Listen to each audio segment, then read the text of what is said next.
Terus kalian mengatakan memperoleh kemenangan? Gak malu gitu? Itu karena tidak punya knowledge. Tidak punya knowledge, tidak punya pengetahuan untuk mengukurnya. Sembrono aja. Yang jadi ukuran apa? Saya sudah tamat baca Quran 30 juz. Itu ukuran yang pertama. Padahal saat baca nggak sadar, tidak dapat pesan apa-apa ketika membacanya, cuma tamat saja. Bahkan membacanya pun pakai speaker. Dan orang tahu kalau saya rajin loh baca Quran. Gitu. Itu ukuran yang salah. Membaca kalau kita tidak sadar dengan yang dibaca dan tidak bisa mendapatkan pesan apa-apa, itu kita sedang membuang-buang energi.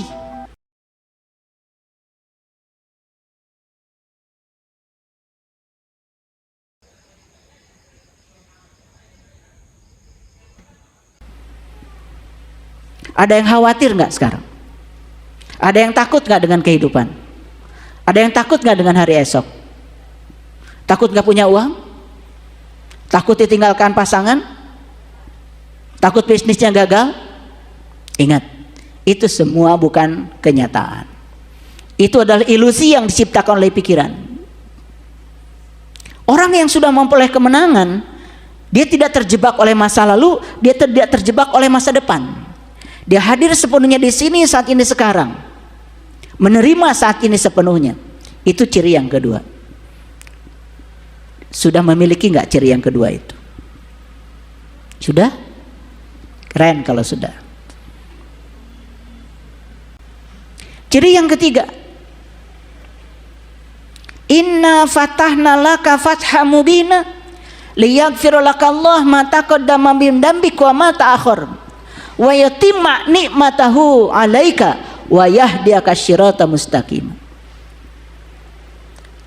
Dia disempurnakan nikmatnya oleh Allah dan dia selalu berada di jalan siratal mustaqim. Siapa orang yang disempurnakan nikmatnya? Orang yang disempurnakan nikmatnya adalah orang yang bisa melihat semua hal dalam hidup sebagai kesempurnaan.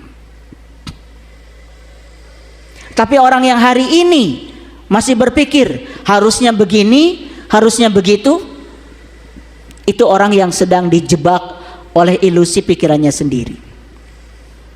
Tapi orang yang bisa melihat apapun realitas yang terjadi, disukai tidak disukai, disenangi tidak disenangi, sudah tidak terjebak logika benar dan salah, dia sudah bisa menerima semua hal apa adanya dan dia bisa melihat semua sebagai kesempurnaan apa adanya. Itulah orang yang sudah disempurnakan nikmatnya. Sudah begitu? Atau masih ada yang tidak disukai di sini? Masih ada protes? Masih? Seharusnya begini, seharusnya begitu, masih?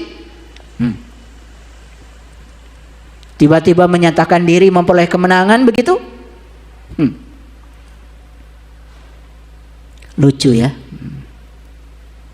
Kita menghabiskan begitu banyak waktu, energi, bahkan uang untuk merayakan hari raya Idul Fitri, pulang kampung, mudik, macet-macetan di jalan. Dan menurut seorang peneliti dari Belanda, tidak ada katanya di dunia bangsa yang memboroskan energi hanya untuk lebaran kecuali bangsa Indonesia. Bagi saya itu tidak masalah, itu hanya sekedar persepsi dari seorang peneliti. Tapi kalau kita bisa memanfaatkan momen ini untuk introspeksi diri, momen ini untuk membaca diri, tidak ada masalah. Sudah berapa tuh yang saya sampaikan? 3 ya. Yang pertama, sudah terbuka. Yang kedua, sudah bisa hadir di sini saat ini sekarang, tidak terjebak masa lalu, tidak terjebak masa depan. Yang ketiga, sudah sempurna nikmatnya. Artinya sudah bisa menerima semua hal yang terjadi sebagai sebuah kesempurnaan ilahi. Yang keempat, wa yahdiyaka syirata mustaqima, dia selalu berada di jalan siratal mustaqim. Apa siratal mustaqim? Syiratal ladzina an'amta alaihim, jalannya orang-orang yang sudah memperoleh nikmat, jalannya para nabi, para siddiqin, para syuhada, dan orang-orang yang soleh. Itulah jalan siratal mustaqim. Sudah berada di situ?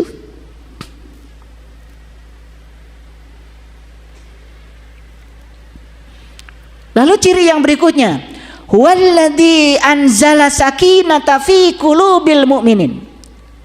Kolbunya sudah sakinah. Tahu sakinah?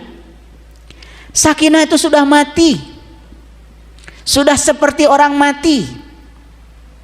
Tahu orang mati? Orang mati itu sudah tidak bereaksi. Mau dimandikan pakai air panas, mau dimandikan pakai air dingin, mau dimandikan pakai air comberan, mau dikasih minyak herme, mau dikasih minyak duyung,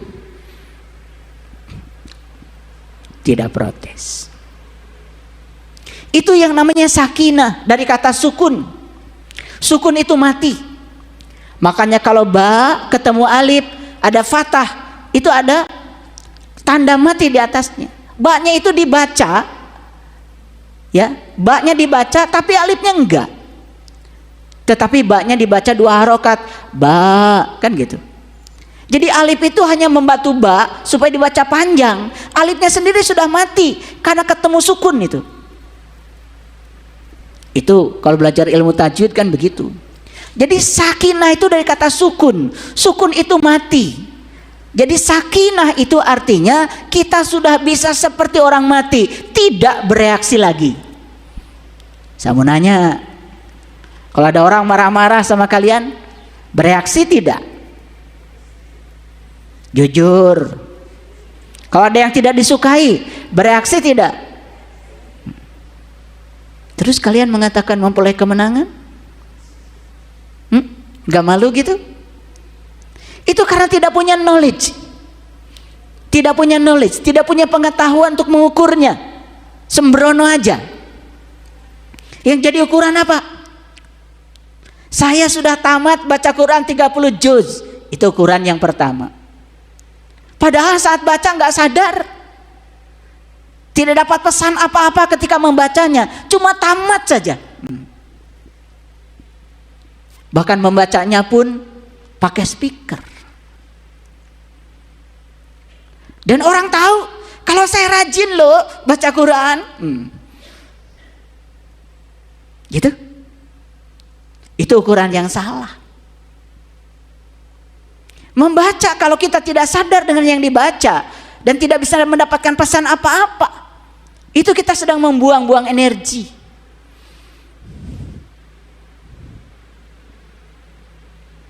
Oh, saya tidak batal puasa selama 30 hari. Artinya tidak makan minum siang hari, tapi marah masih, kesel masih. Padahal puasa sendiri kan artinya upafasa. Upah itu metode, upaya. Fasa itu ketinggian, keluhuran. Upafasa yang sebenarnya bukan tidak makan, tidak minum, tapi upafasa itu sebetulnya adalah menjaga diri supaya berada di kesadaran yang tinggi, di frekuensi yang tinggi, di vibrasi yang tinggi. Kenapa?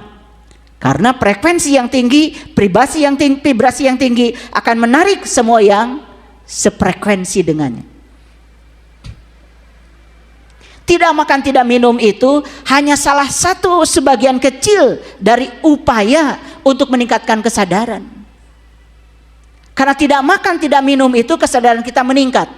Kita sudah punya pengalaman. Kalau kita makan terlalu banyak, minum terlalu banyak, ngantuk, kesadaran kita menurun. Itu aja. Tapi apakah kita berani menggunakan ukuran yang disampaikan oleh Allah di Quran surat Al-Fat tadi? Berani? Sudah sakinah? Sudah sakinah?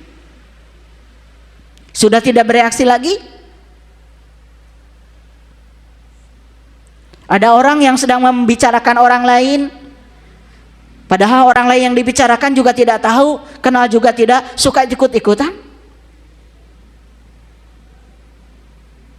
Ada orang yang tidak disukai karena orang lain juga membencinya, dan kita ikut membencinya padahal kita tidak kenal, lalu membicarakannya sesuka hati kita.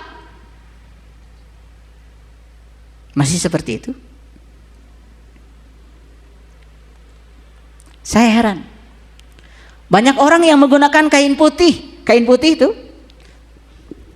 tapi dia tidak mengerti warna putih itu apa sebetulnya. Warna putih itu secara fisika itu yang disebut dengan warna polikromatik. Sinar matahari ini putih. Kalau sinar matahari ini dimasukkan ke prisma, maka sinar matahari yang putih ini akan terurai menjadi merah, kuning, jingga, ungu, hijau. Akan terbentuk 7 spektrum warna setidak-tidaknya. Ternyata di cahaya putih itu ada warna-warni. Itu kalau saya di laboratorium sedang mengajar anak-anak didik saya selalu ajarkan begitu. Lihat ini, sinar matahari cahaya putih. Saya masukkan ke prisma kaca, terurai seperti kita melihat pelangi. Pelangi itu kan ada prisma kaca buatan semesta yang terbuat dari kabut, butiran-butiran air yang tersimpan di angkasa. Ketika sinar matahari datang, diurai itu oleh prisma itu, sehingga terbentuk yang namanya pelangi, merah, kuning, jingga, ungu, dan seterusnya. Ada warna-warni yang terbentuk. Jadi kalau berani menggunakan baju yang berwarna putih, berarti dia sudah berani menerima setiap warna, berani menerima setiap perbedaan. Lucu ya, bajunya putih, sorbannya putih, pecinya putih, tetapi yang keluar dari mulutnya adalah hujatan, yang keluar dari mulutnya adalah kata-kata menjijikan, yang merendahkan orang lain, padahal dia tidak tahu. Ini ciri orang yang belum selesai dengan dirinya sendiri.